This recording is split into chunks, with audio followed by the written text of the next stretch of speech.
Hi, friends. I'm Katie. And I'm Lauren. And welcome to Okay, but Did You Know? A podcast where we talk about the TV and media that we love with a friend who's never seen it before. Today, we're recapping and chatting about Bob's Burgers, Season 1, Episode 7, Bed and Breakfast, and Season 1, Episode 8, Art Crawl. Season 1, Episode 7, Bed and Breakfast, is about a long weekend approaching. Linda sees an opportunity to capitalize on the tourist traffic by starting a bed and breakfast. But when the reservations are filled by some shady characters, Louise plants listening devices all over the house to keep an ear on what's happening. I stand by this. Bed and breakfasts are creepy. Yes! Like they're objectively the worst. I don't stay in them. I don't even stay in Airbnbs anymore, though. No, me neither. They're not worth it anymore. Not anymore. Not with the cleaning fees. I stick to just a good old hotel. As long as there's free breakfast in the morning, I'm happy. Exactly. Like, there's my tax bracket. Yeah. But that was literally my first note is bed and breakfasts are creepy. There, I said it. That's the first thing I wrote down. Well, like the way Linda decided to set that up. Let's just take the kids out of their room, leave the rooms as is, children's rooms, and rent them out.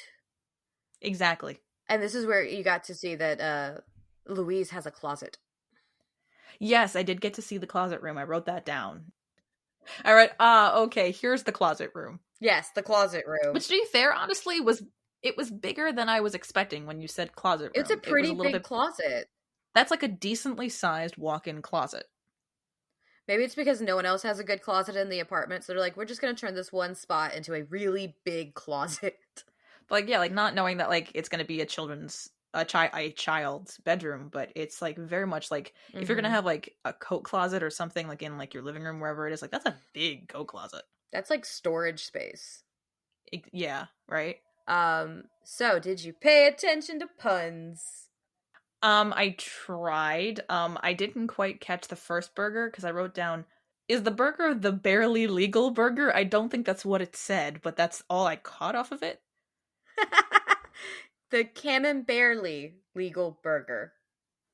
Okay, I was close. I got what it's meant to be a pun of. Because Camembert cheese. Yeah, okay. And the other one was Crowded House Burger. Oh, I didn't see that one. Like, I completely missed that one. Like a sauerkraut is the way it's spelled, so it's crowded. Oh, okay. The Krau. Mm-hmm. And then the storefront, because I can't wait till the van has its season 2 is when it picks up. It's like they decided to change the storefront every episode. They're like, the van can stay the same until they realize people really love it. Yeah. The horse renderer, play on the book film The Horse Whisperer, was next door, and I'm just like, what does this store sell? Yeah, like, because to me that's like rendering tallow. Like, what? I mean, the first episode was cannibalism. Who knows? I don't know. And then the lovely Samuels in Jean's room. This is true. And then in this one we have the guy watching Beatles have sex. So maybe not in a bed and breakfast. I mean, okay, we love a healthy expression of sexuality. I mean, honestly, I feel like that's the kind of thing you exclusively see in a bed and breakfast. Oh, really? Like, I feel like that's like exactly what I would expect. Like, I get that it was a little bit of like oh, okay, we're doing this kind of thing. But I'm like, that is exactly what you expect out of the unassuming, like, seemingly mild-mannered guests. They're secretly escape artists. Things are different in the South. Because that is not what I thought. Maybe I'm just cynical. I expect the worst out of people, but I feel like that's a trope that I've seen before. That's the first I've seen it. Really? It is. Yeah, the unassuming people being... Yeah, no, that's not... I can't pinpoint one exactly, but I know for a fact that's not the first time I've seen that trope. It was really funny, though. Like, some of my favorite lines came from that. Like, the one I wrote down was, they can't take a jumping break. It's like, sounds like they're jumping around in there. But then like later on when Linda's telling him what to do and he's just like, and she's like, get back in there, and he just goes, yes ma'am. One of the lines, I didn't write it down, but I wrote down like my commentary of the Jean's threesome comment about how he had a threesome in science class because like the one girl's partner wasn't there, so she had to join their group. And I'm like, I too said something stupid like that when I was a child. We all do.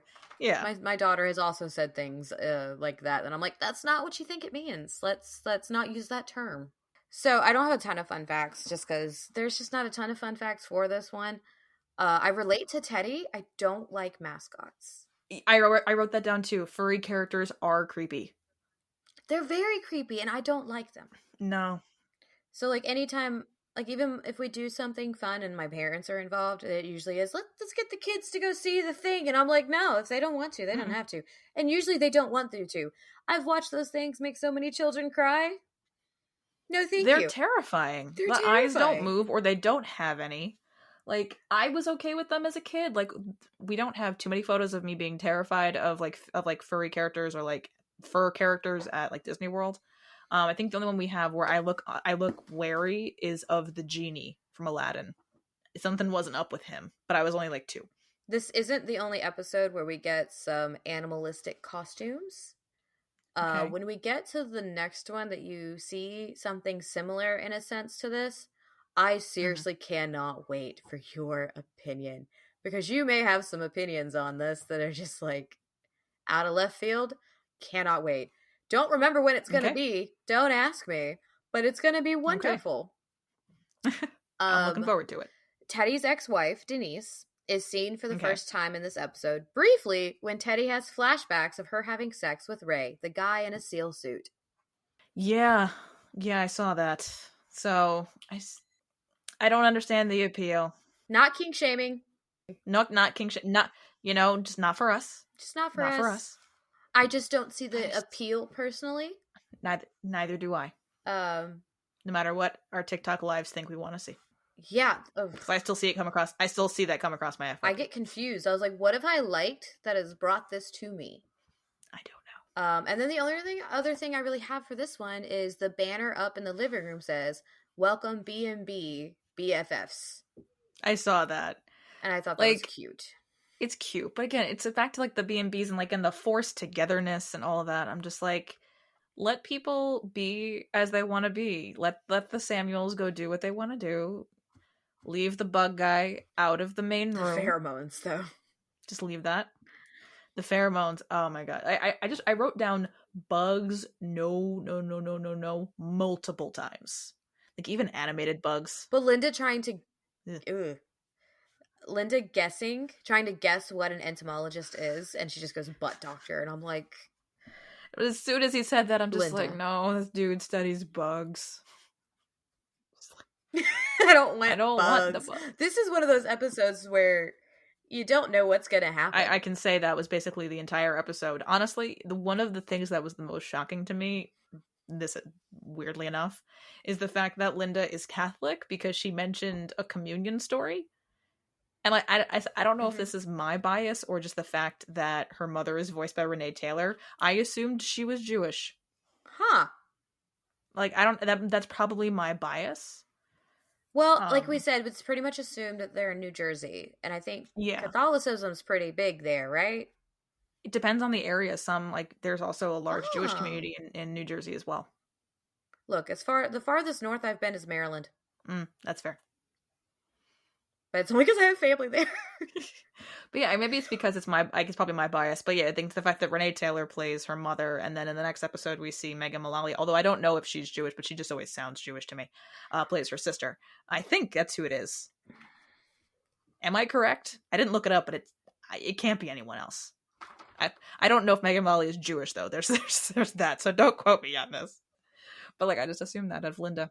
I've never questioned, I think, what religion the family would be. But I think that's because I'm not religious. I mean, neither am I. I'm Norse pagan, so for me, I'm like trees. So I like neither am I. But it's just it's. I was raised culturally. Yeah, culturally. So like, I tend to see it in places. So sometimes I tend to see it in places where it's not implied, but also so much of show business is Jewish, more so than people even realize. Like, there's TikTok accounts that just do like surprisingly Jewish of like actors. So like. I love that I'm trying to find this information because it's one of those things. I don't know if it's the neurodivergency. You ask it and I need to know. So I'm now on this hunt to find out, is Megan Mullally? She's probably Mullally. She's probably not. I'm correct. She plays Linda's sister, right? Gale, yes. Okay. She is not Jewish. I'm going to assume based off of her Wikipedia. She is of English, Irish, and Scandinavian ancestry. Thank you. With those do not come Judaism usually. That is fair. I really love her and Nick Offerman so much. Me too. They are relationship goals. They absolutely are. Because they have done so many shows together. Their book is phenomenal. Book. They wrote a book. It's kind of memoir, kind of like collection of essays about their relationship. The audiobook is amazing. Just send me that title for after this. Will do. And I need to find that because they're like, I'm not huge on, oh my god, I love actors and these two. I can watch them in anything. Them just pretty much going wild on Parks and Rec is one of my favorite things in existence. I sometimes will just go watch those episodes. Oh yeah. Because they're so wonderful together. And I really love that they're really laid. I mean, like, they're laid back people. Yeah. But also just absolutely hilarious. And we do get quite a bit of Gale. I mean, it's Linda's sister. Yeah. Gale is not my favorite character, but I can see that. I love it. I love it so much. I told you about the really big Bob's Burgers group that's on Facebook. A lot of people are in it, and from time to time you always it's every week someone's posting about their least favorite characters, their favorite characters. Everyone seems to pretty much be in agreement of who are the most annoying. And Mort is not around as much as Teddy is, but people do not like Teddy. Neither do I. A lot of the time. And Gale is, of course, on that list as well. Well, like in this episode at the very end, I wrote Jean once again is the second most annoying character behind Teddy. Yes. They've added Teddy in a lot more. I don't know why. Sometimes Teddy is tolerable.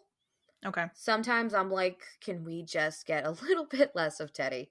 So, because he's in a lot of episodes. Because he's their one regular that's always there. Yeah. No, I get that. I wrote down, no, dear God, not more Teddy. And then oh no, later on I wrote, so sorry. Honestly, Teddy's pretty good at charades. I'll give him that. Teddy almost grows on you. You get to the point that while he is annoying, you're just like, he's here. We can't get rid of him. We're going to continue to watch him. Okay. I think they eventually kind of make him a little bit more tolerable, but definitely in the earlier seasons, you're kind of like, can we move on from this? Okay. That's fair. How did you feel about Bed and Breakfast in a whole? Like, this one was not my favorite, I will be honest. And I think it is a little bit because it's so much of Linda trying to force things. And I'm just like, honey, let's calm down.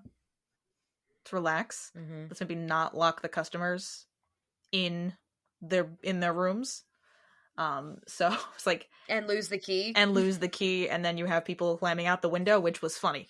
But like, for the most part, and then forcing a good review out of them for a ladder. Exactly. Like, are you gonna recommend us to all your friends and all that? Like, then okay, go get them. Okay, Louise, go get them or whoever to go get the ladder. I did find the "Oh hey Louise" that TikTok sound. Yeah, I love when I hear them, and I'm just like, this became a thing. Yeah. Like, hey mom, what you doing? Nothing. But yeah, nothing. It's fine. What was that voice? I have no idea, but I love it. I don't know. But overall, this one, this one was not necessarily my favorite. I think it's a little bit of the B&B, and I'm like, okay, Linda, let's calm down. And then also but then you get bugs. The bug guy doesn't help. Honestly, I think the Samuels might have been my favorite part of the episode. I think I always forget that the actual like cone brawl thing is actually a thing. Yeah. I always seem to forget that. I think it's because I personally don't see the appeal. Yeah. I'm like, they're pokey and they're in the way. Exactly. I have enough there. Boobs already. Are better. Boobs are better. Boobs are better. So this one so far, I think I have to look at. I think Art Crawl might have done a little bit better. So this one, yeah, okay. So Bed and Breakfast is so far my lowest scored episode that we've seen so far. I gave it a 6 for personal because again, it was okay. It wasn't really my favorite. And I gave it 7s for character and plot because I'm like, just Linda, calm down. And this is basically the plot of let's just basically keep people hostage in our home. Not necessarily Oh yeah. the most, like, the best plot. Like, I mean, it's chaos. It definitely creates chaos. But yes, this one got a 20 out of 30. It was okay. I went into this episode, I started it to take my notes, and I'm literally just sitting here like, Lauren's gonna hate this. I was like, I don't think she's gonna like this one. Because it's a weird episode. It's very weird. It's very weird. I gave plot an 8 because it's chaos. I love chaos. Character 9, there was just a lot of fun stuff going on. It was really wild. I don't mind bugs in TV as much if they're animated. I can do it if they're animated. If they're not, I don't want to see it. Like, I could deal with it, like, because him, like, holding the little beetles and talking to them and trying to get them to mate, I was just like, it's like you're playing with dolls. But, like, the beetles all over his face. And it did not faze Teddy at all. No, it didn't. But it's just like, what? Why? Men are weird. And then personal, this was an 8. So this is a 25 for me, which for Bob's Burgers is not a high score for me. Like, I've had some solid, like, 27s and 28s through this.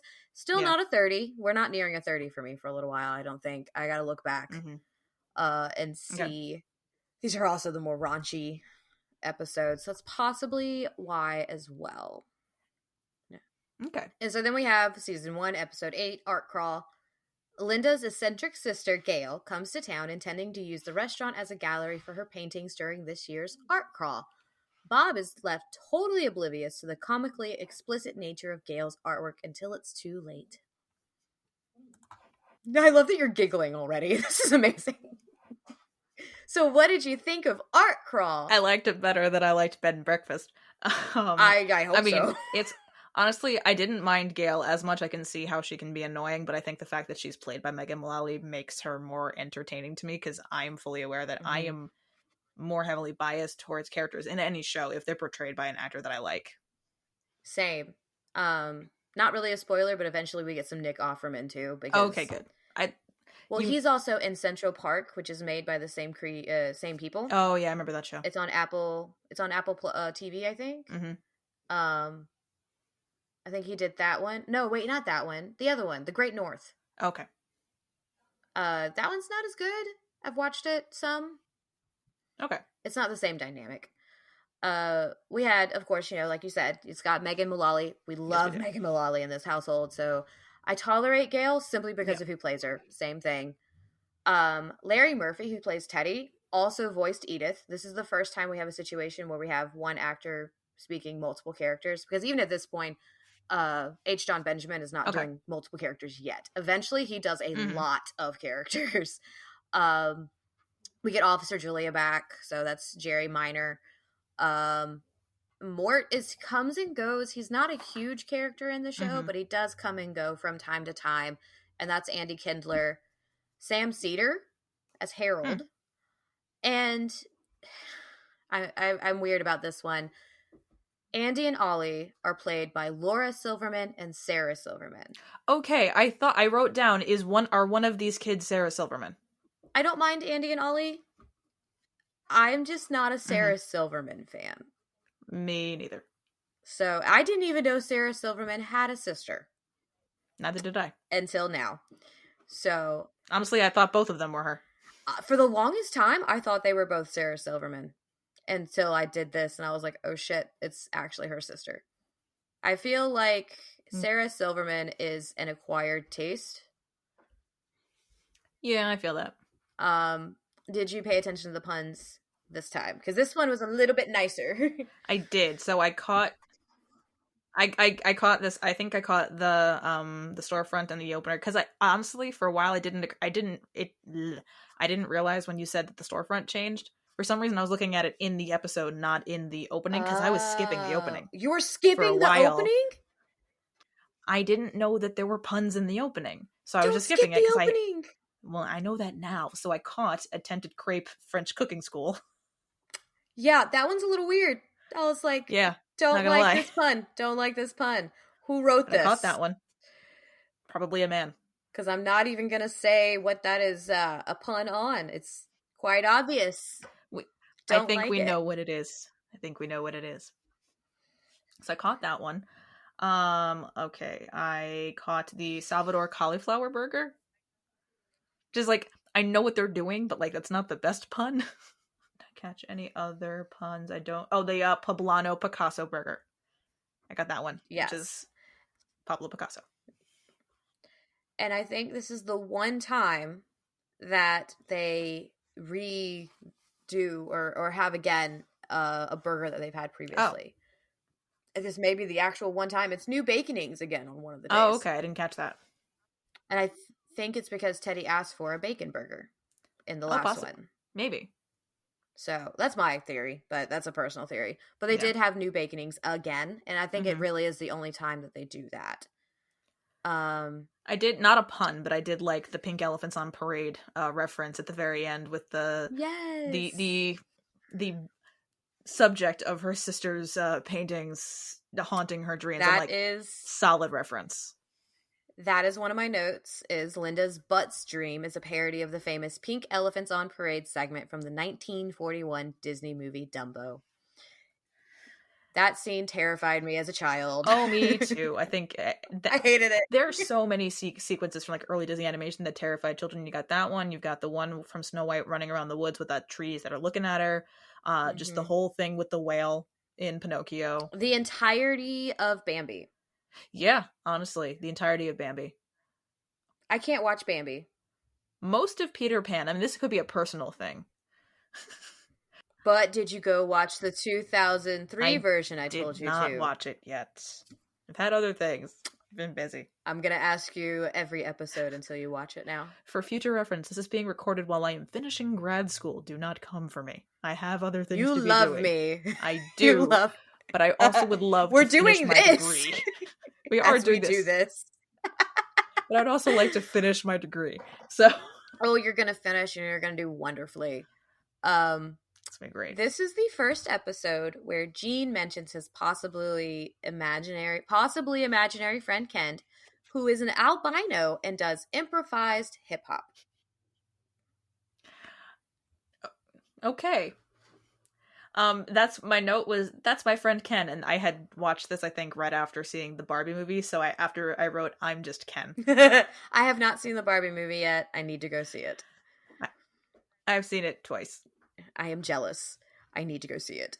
Well, okay, because in my defense, I went to go see it with my mom and my brother because none of our significant others wanted to see it, and then Emily changed her mind. I'm happy Emily changed her mind, because I keep seeing things about it, and I need to see it. You're gonna love this one. Okay. Gene's Milk Lemonade line is almost identical to the one used by Karen Walker in Will and Grace, played by Megan Mullally. Oh, I love that. I do love that. Right?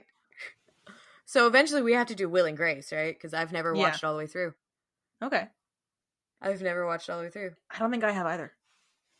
I mean, it's going to be a few years, apparently. Yeah, I mean, at this pace, we aren't finishing either show for at least at minimum 5 years. Yeah, so in 5 years, we'll watch Will and Grace. There you go. My notes are, like, I've got, like, 3 things. I didn't take a lot of notes during this one. Mine are mostly stream of consciousness things, like art crawls in beach towns are actually the worst. Much like bed and breakfasts, like... Really? I go to a beach town, not in New Jersey, but in Maine, ironically enough. Every year, and every once in a while their art fest happens the same week that we're there, and it just, like, seaside art, it's like seaside town art quality is already like the stereotypical, like, anyone could make this kind of thing situation. You've got seashells painted on, lots of seashells glued onto things, you know, like the sea glass made into different fun things. For some reason there's a shop in the town that we go to that has these little glass sea gnomes. Don't ask me why. Wait, did you say sea gnomes? Sea gnome, yeah. Like it's a little garden gnome, but it's got like fish netting and a buoy. So I have a small collection of gnomes, and they're themed by holiday. I love that. I get very excited for gnomes. Whether you want to leave this part in or not, how are you and Emily somehow still the same person? She's just closer. You can't U-Haul this far. No. So my notes start off with Gail's character is wild, but I love Megan Mullally because Gail's character gets more and more wild as you go. Oh, I can't wait. She does so much shit that you're like, what the fuck, Gail? Like, why are Gail and Linda so different? I don't know. I mean, that's just the nature of families, right? I think, well, you get to learn a little bit more about Linda's parents, and I think that helps out a little bit, try and realize why they are the way they are. But there's still that moment of like, Gail is wild. Yeah. No explanation. She's always been this way because we find out a little bit about them eventually, about them in high school. They're the same. Mm-hmm. It's the same. Okay. And I'm like, okay. My next note is nothing like chanting anus in the middle of a restaurant.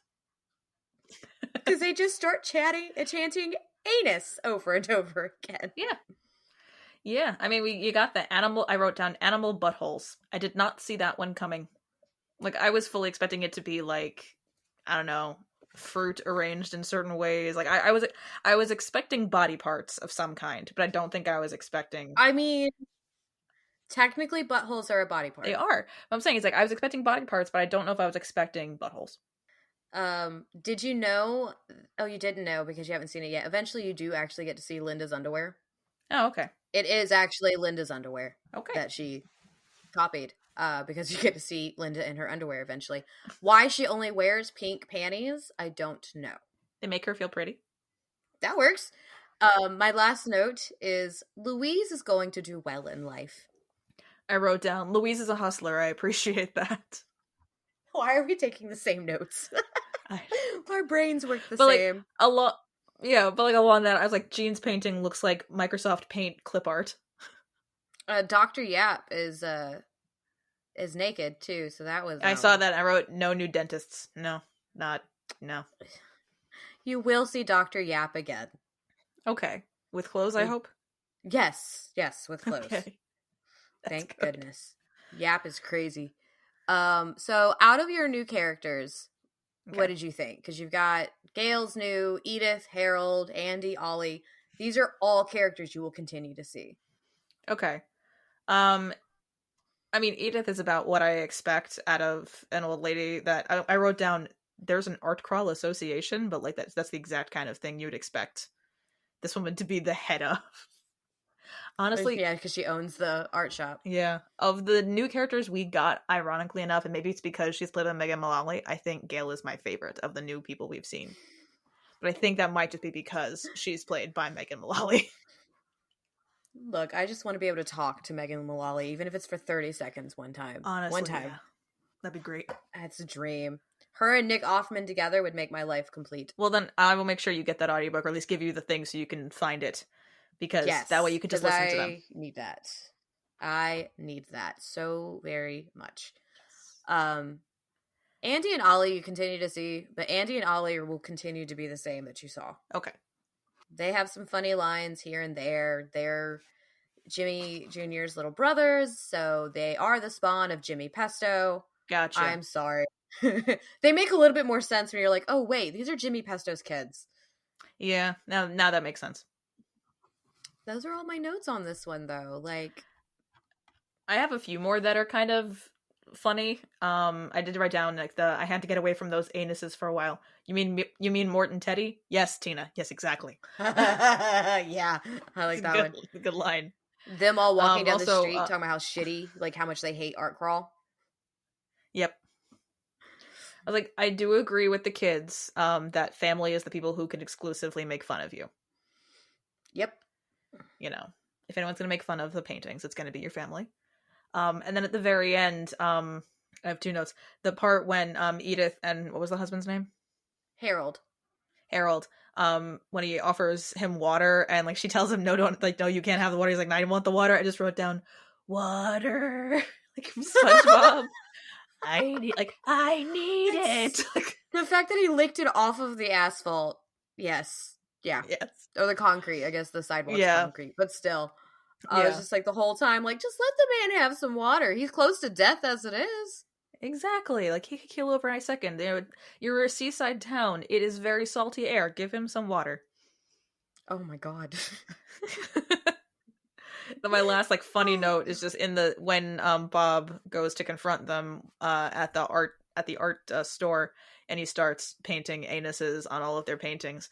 I just went, that poor paintbrush. Just because like stabbing the paintings like that is going to deform that paintbrush.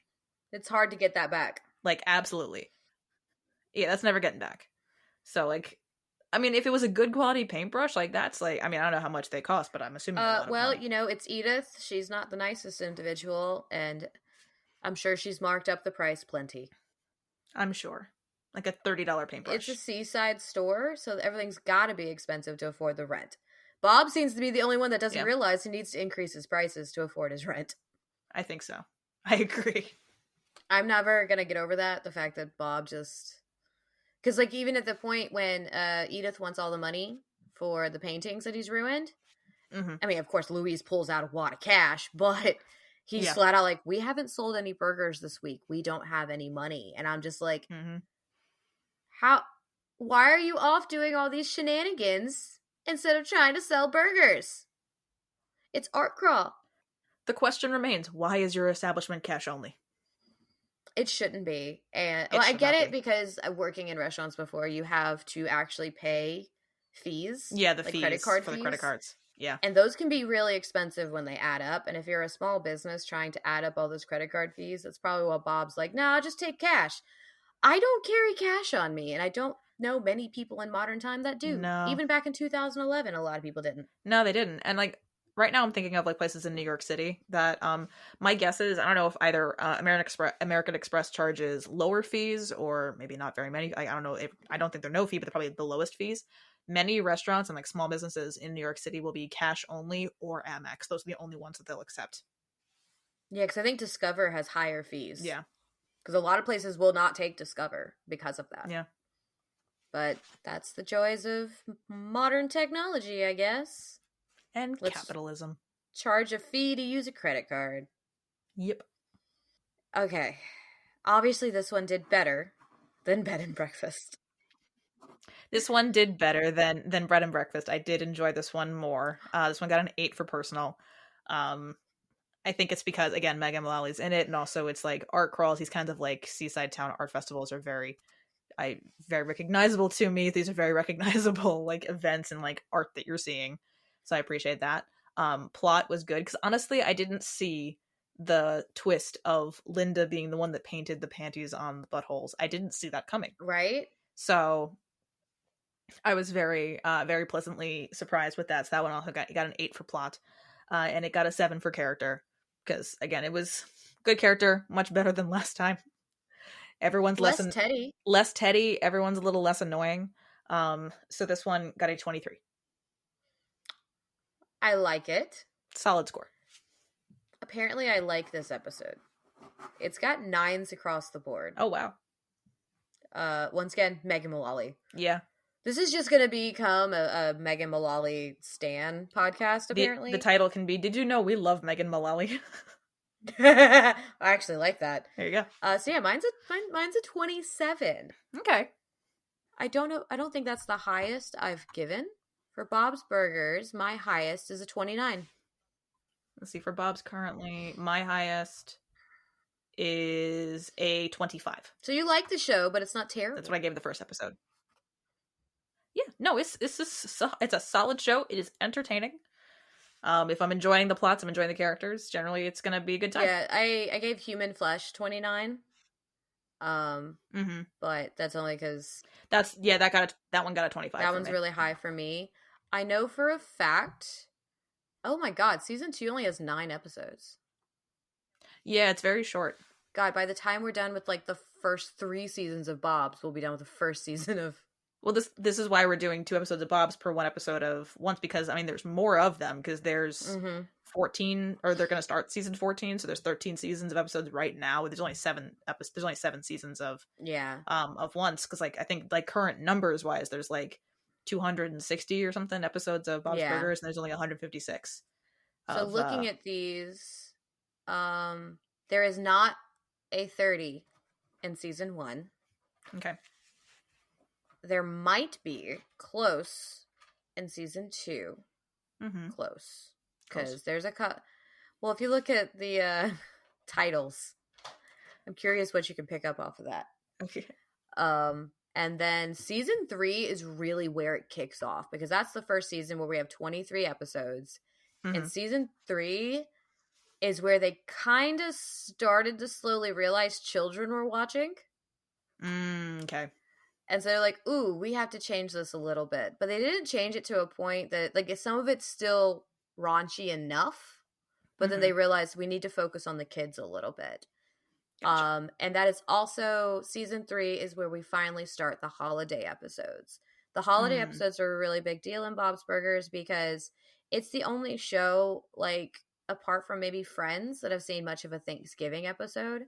I think the old sitcoms really had, like, Thanksgiving episodes. Yeah. But it wasn't until more recent that, like, Family Guy and other ones really picked up on that. Because, like, I could probably name off, like, the 2 or 3 Thanksgiving episodes that Family Guy has. And they've been since Bob started. So I think a lot of your adult cartoons kind of started picking up on the fact that people like these themed episodes for the holidays. Yeah. They really do. I watch all the Thanksgiving episodes every Thanksgiving. There you go. Because I don't like Thanksgiving, so I need a happy point in Thanksgiving. I hate Thanksgiving. Like, Bob's love for Thanksgiving fuels me through Thanksgiving. The Christmas episodes get better and better every year. My one that I think is a 30 is a holiday episode. I'm not telling you what holiday. Okay. But yeah, I think season 3 you are going to love. But we just got to finish 1 and 2, which will not take us very long. No, it won't. Because I'm really excited for the idea I had for the 13th episode. Yeah. Because I don't want to do 13 and then, like, the first of season 2. Yeah, now I'm with you. That doesn't make a whole lot of sense. So I'm going to make you take a quiz to see which character you are. Okay. But we only have 9 episodes in season 2, so I have to come up with something similar. Looking at the episode titles, I'm trying to guess. I'm going to assume... let's see. There was one that I had. Where did it go? Season 4 is our first 2-parter. Ooh. Which is thankfully 21 and 22. So that will be a whole episode on just this 2-parter, which is perfect. Okay. I'm going to guess Lobster Fest is another kind of festival situation. But there's a twist. There's a twist? There's a twist. I'm going to guess Beef Squatch has something to do with Sasquatch.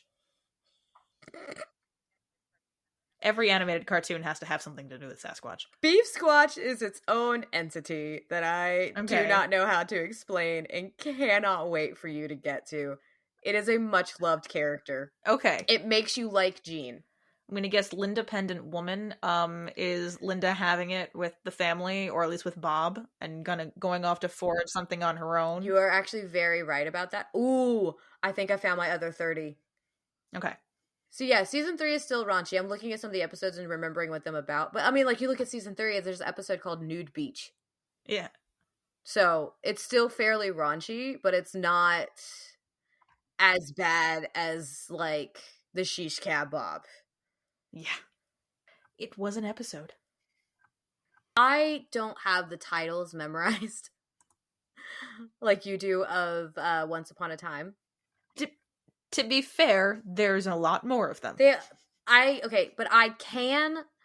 may not know it by title, but even when we are laying in bed and I just have it playing, Steven thinks I'm weird because I can lay there and tell him usually what season, if I can guess correctly, because things kind of start to meld together once you get past season 4. But I can usually say which episode I think it is, like what happens in it. And the reason I freaked out, I was like, oh my God, you're not watching the intros. Some of the intros end up being special. Okay. Well, so I know. I will keep watching them. Eventually, like, holiday stuff, like, it's fun. Yeah. And then exactly, because the intro is a big part of it as well, because eventually, they did the movie, and there's stuff that happens in the movie that they add in to the intro for the season after the movie. So then you can actually know exactly where you actually, like, need to watch the movie at what point. Because even though they have their own, like, continuity and it's no one ages, they still have things happen that you get to another point in the show and it's happened, but they're all still the same. It's interesting. So that happens quite a bit. I'm really excited for season 14. Kind of hoping the strike's over by then. Because that's October 1st. Yeah. For those who are, if we leave this part in, for those who are listening, by the time you're listening to this, the SAG-AFTRA strike is over, but we are recording this while the SAG-AFTRA strike is still ongoing. We're just holding off on posting until that strike is over.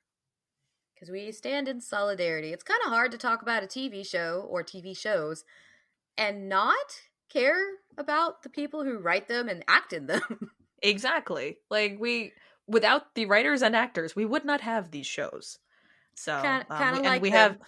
we kind of have to, and are mildly, in my case, mildly obsessed with half of them. So, Megan Mullally. Or every woman on Once Upon a Time. Yeah, I mean, yeah. Something that I realized in one episode, I think I called 3 of them the loves of my lives. We're just love of my life. We're just gonna stand by almost every woman on the show is one of the loves of my life. I'm just gonna wait till you start saying that about Linda, even though it's played by a gay man. That's fine. It works. It's fine. I mean, most of the characters are played by men, so. Thank you all for listening. Join us next time when we discuss Once Upon a Time, episode 105, That Still Small Voice. Don't forget to like, rate, and follow the podcast wherever you listen so you can be notified every time we publish a new episode. And follow us at OBDYK_pod on Instagram and TikTok. This has been an episode of Okay, But Did You Know? A TV and media podcast. It was hosted by Katie and Lauren and edited by Katie.